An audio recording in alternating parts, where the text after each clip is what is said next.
जंगल में कल से तेज बारिश हो रही थी। सभी पक्षी अपने अपने घरों में बैठे हुए थे, मगर आज तो उन्हें जाना ही था, क्योंकि आज उनके घरों में खाना खत्म हो चुका था। गौरी कवि अपने बेटे जग्गू कव्य को लेकर चिड़िया के घर आती है। चिड़िया, मैं जग्गू को भी साथ ही ले आई हूँ। जग्गू को मैं इधर कुक्कू और गुड़िया के पास छोड़ जाती हूँ।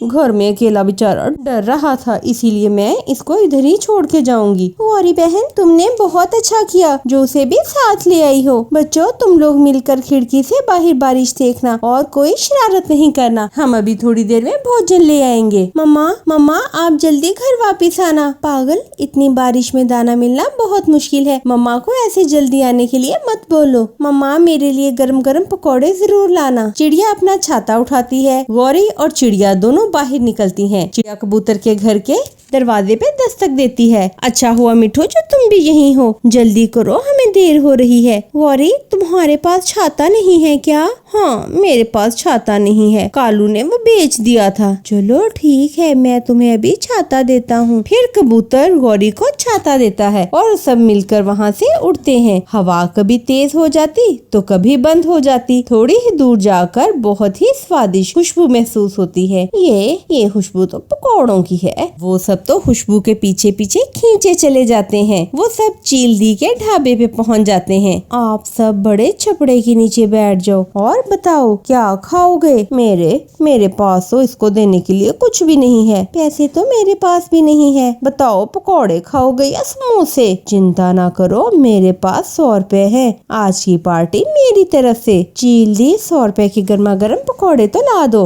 मीठी चटनी जरूर देना। हाँ चीलदी, मीठी चटनी मुझे भी बहुत पसंद है, मेरी तो फेवरेट है। चीलदी इन्हें पकौड़े दे देती है और वो सब उसे मजे से खाने लगते हैं। ठंडी ठंडी बारिश में गर्मा गर्म पकौड़ों से स्वादिष्ट और कोई चीज नहीं है।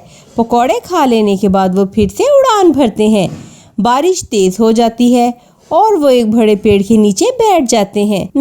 मेरा तो आम खाने को मन कर रहा है। और मेरा भी। ऐसी तेज बारिश में हमें आम कहाँ से मिलेंगे? मुझे पता है आम कहाँ से मिलेंगे। गौरी, तुम मेरे साथ चलो, हम सब के लिए आम लेकर आते हैं। गौरी कवि और चिड़िया अपने दोस्तों को वहाँ छोड़कर पके हुए आम लेने चली जाती हैं। पहाड़ों की दूसरी तरफ आम का एक पेड़ था। चिड़िया को वहाँ का पता था। बहुत मुश्किल से गौरी कवि और चिड़िया उस तक पहुँच जाती है। अरे, यहाँ तो केवल एक ही आम है। कल तक तो ये पेड़ भरा हुआ था। शायद रात की तेज हवा की वजह से आम गिर गए हों और पक्षी उठा कर ले गए हों। चलो कोई नहीं, हम थोड़ा थोड़ा खा लेते हैं। चिड़िया और कवि जब पेड़ों से गुजरती हैं तो उन्हें एक बूढ़ी कवि आवाज देती है। बच्चों, मेरी बात सुनो, मेरे पास आओ, मेरी बात सुनो, कोई हमें बुला रहा है, शायद कोई मुश्किल में है। गौरी कवि और चिड़िया उस कवि के पास चले जाते हैं। मैं बहुत भूखी हूँ, मेरे पेट में भूख के कारण दर्द हो रहा है, मुझे कुछ खाने को दो। चिड़िया, ये एक ही आम है, हम ये आम बूढ़ी कवि को दे देते हैं। हाँ, हम ऐसा ही करते हैं। फिर चिड़िया वो आम उस बूढ़ी कवि को दे देती है। बच्चों, मैंने तो सोचा था मैं भूख के कारण मर ही जाऊंगी, लेकिन इस आम ने तो मुझे नई जिंदगी दे दी। माँ जी,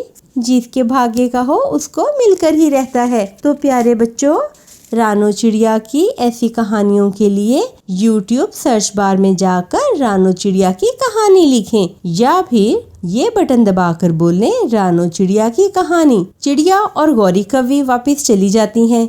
जब चिड़िया और गौरी कवि वापस जाती हैं तो तोते के ऊपर एक बड़ी डाल गिरी हुई थी। कबूतर उसे हटाने की कोशिश कर रहा था। बचाओ बचाओ, मुझे इस डाल से बाहर निकालो, मैं तो मर ही जाऊंगा। कबूतर भैया, ये सब कैसे हुआ? चिड़िया, आप जैसे ही गई ये बड़ी डाल गिरी और मिठू नीचे दब गया। रुको, मैं यहाँ से पकड़ती हूँ और चिड़िया तुम वहाँ से उठाओ। सब मिलकर जोर लगाते हैं पर वो डाल तो हिलने वाली ही ना थी। ये हमसे ना होगा, ये तो बहुत मुश्किल है। तो क्या मैं नीचे ही दबकर मर जाऊंगा? मुझे बाहर निकालो, जैसे भी करके मुझे बाहर निकालो। गौरी कवि चील के ढाबे पे जाती है।